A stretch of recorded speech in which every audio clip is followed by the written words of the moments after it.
believing in causation like a religion, quite frankly, like some kind of faith, which is something we can never be certain of. All we have is correlations at the end of the day. But anyway, so it's cause correlation fallacy. Some guy went out on his website of like 14 pages, produced 1,000 pages in, this is the latest experiment. People have done tons of experiments like this to say content velocity is a penalty. They're completely wrong. And this is why, as the example of this particular experiment, they had a 14-page site. They made 1,000 shit low quality pages in Chat GPT in this case. They also wanted to prove that AI content was a problem. And then they put those in this sitemap and waited. And Google slowly crawled a page here, a page there, and within a couple months he got a penalty, or he got strongly demoted, right? And then he infers from this, therefore there's a content velocity penalty because I added 1,000 pages to the page to the site at one time, and therefore AI content is bad. Do you see how bad science that is? Please tell me you see how bad science that is. Months have passed between point A and point B.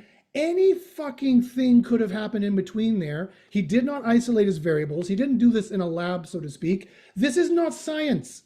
This is a mockery of science. This is not science. This pisses me off. This really does, on every level of my being, piss me off. As an SEO, as a scientist, as a philosopher, as a human being, this angers me tremendously.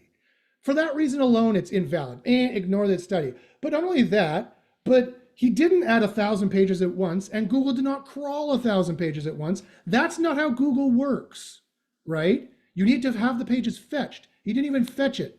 He just put it in a sitemap and waited for Google to find it. So Google found it, and in their normal crawl rate of like 5 pages a week, maybe, they crawled it slowly, and I'm telling you, 1,000 weeks didn't pass. It was a very short amount of time. They didn't even crawl all those pages, right? So there's no such thing. That's not how Google works. There's no such thing as press a button and you like overload Google with too many pages and it chokes on them. That's not how it fucking works. Excuse my F-bombs, but this pisses me off. When Canadians get angry, they pull the jersey over your head and they start feeding you fucking uppercuts. Another reason why you can't support any of those content velocity is bad, or AI content is bad, because yeah, if you go on to Chat GPT and you get it to generate the lowest possible quality articles and just throw them up on a site,